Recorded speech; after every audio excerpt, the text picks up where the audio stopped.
Sur BX1+. La STIB a-t-elle écarté une juriste qui postulait à des fonctions de cadre au motif qu'elle portait le voile? C'est la question que pose UNIA, l'ancien Centre pour l'égalité des chances, et la Ligue des droits humains qui ont tous les deux porté plainte pour discrimination à l'embauche de la société de transport.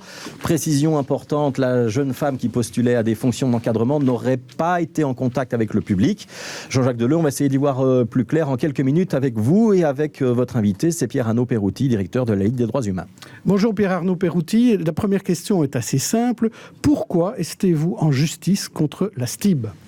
Alors dans ce cas-ci, c'est contre la STIB, mais il se fait qu'au-delà de ce cas particulier, on constate, nous, à la Ligue, qu'il y a de plus en plus d'endroits dont les jeunes femmes qui portent le voile sont exclues. Alors ça peut être des emplois, ça peut être aussi des salles de sport, ou ça peut même parfois être des salles d'audience dans les tribunaux. Donc on sent une crispation autour de cette ici, il s'agissait d'un job dans le service légal, comme on appelle le service juridique. On n'était pas en contact avec le public, effectivement, comme l'a dit Fabrice Goffilet.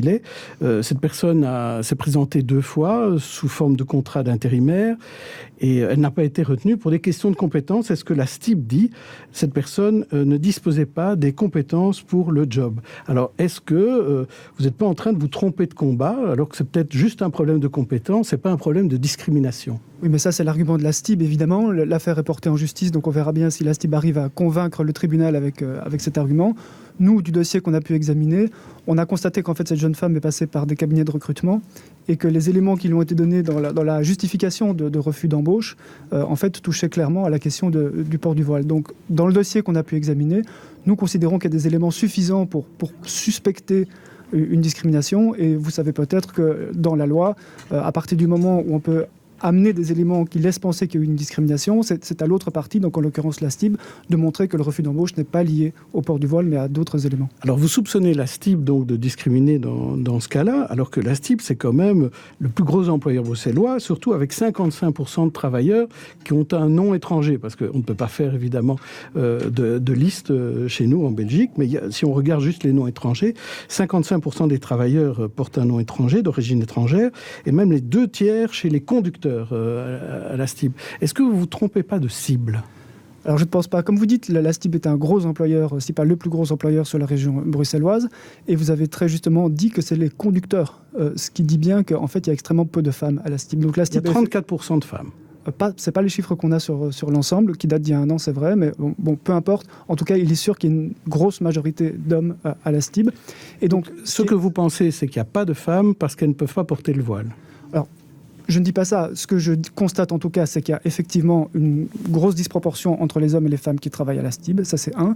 2, que la STIB emploie effectivement un certain nombre de musulmans.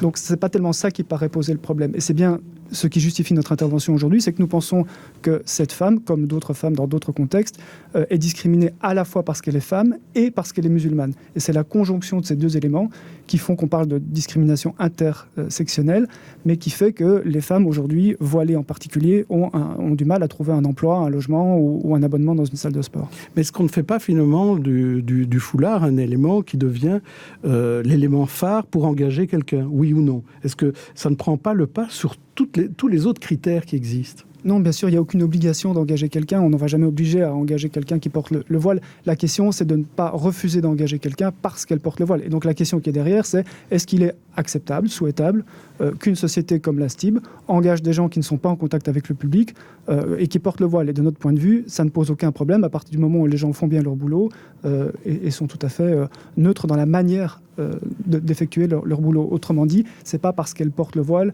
qu'on peut présumer que d'office, elle effectuera son travail d'une manière qui serait pas neutre et dictée par sa religion, quoi. Merci Pierre-Arnaud Perouty pour la Ligue des droits humains. Merci Jean-Jacques Deleu.